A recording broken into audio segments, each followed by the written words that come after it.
Hey guys, welcome to 5,000 Years. It's almost the Moon Festival, also known as the Mid-Autumn Festival.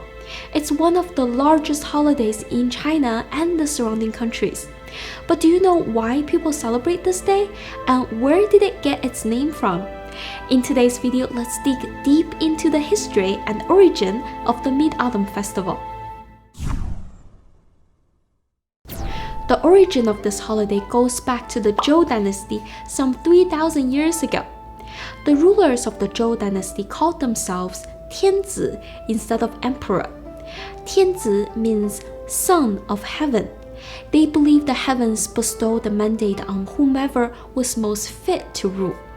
Therefore, every Tianzi dared not to behave without virtue.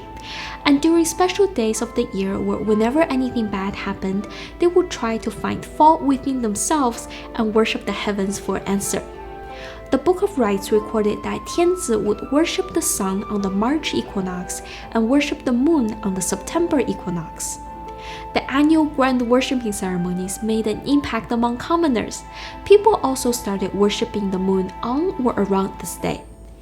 Eventually, people shifted the date from the September equinox to the 15th day of the 8th month on the Chinese lunar calendar. Since the lunar calendar is based upon the moon's phases, the 15th day of the month will always be a full moon. By the early Tang dynasty, it had developed into an official holiday. The celebration grew bigger and bigger with each dynasty, and now it's one of the most celebrated holidays across Asian countries.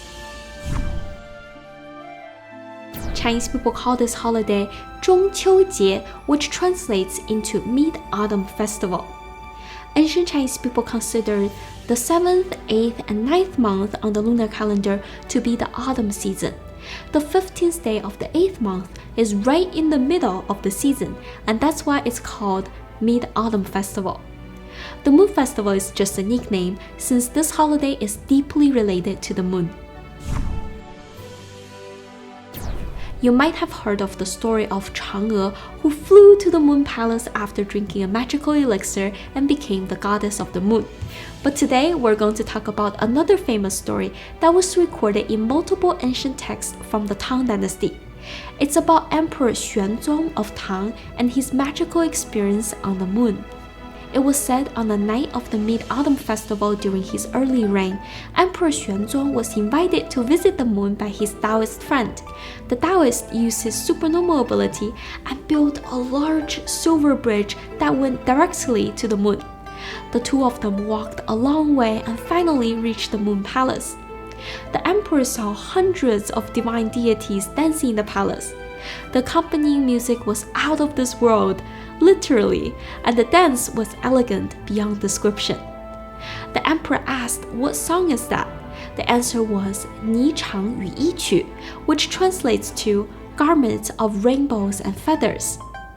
After the emperor came back from the moon, he recalled what he heard from memory and composed the song and named it with the same title. Many poets praised how heavenly the melody was. Unfortunately, it was lost later. However, if you like the background music you're hearing now, it's actually called a Reverie in the Moon Palace based on the story from the Tang dynasty. Check out my talented friend Tony Chen's channel for more beautiful music.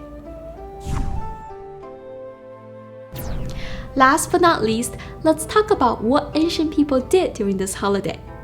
The most important activity was, of course, worshipping the moon. Chinese people also loved admiring the moon. There were so many poems written about the moon. The most famous one is 静夜思, Quiet Night Thought, written by Li Bai. Recite with me if you learned it in Chinese school. 床前明月光，疑是地上霜。举头望明月，低头思故乡。Just like the poem implies, this holiday is also about reunion. If the wife went back to her parents for a visit, she would return home to her husband on this day. Mooncakes were sometimes called reunion cake. The whole family would share it together.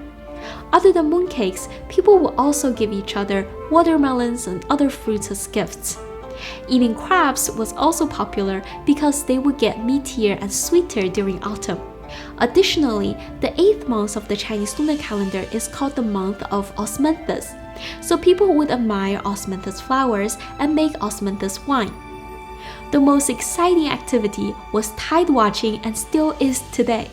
The Qiantang River is known for the world's largest tidal bore, and the best time to view it is between the 15th and 18th day of the 8th month on the lunar calendar, so it has become a tradition to watch tidal bores on the Mid-Autumn Festival.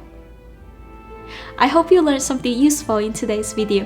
What's your favorite tradition of the Mid-Autumn Festival? Let me know in the comments below.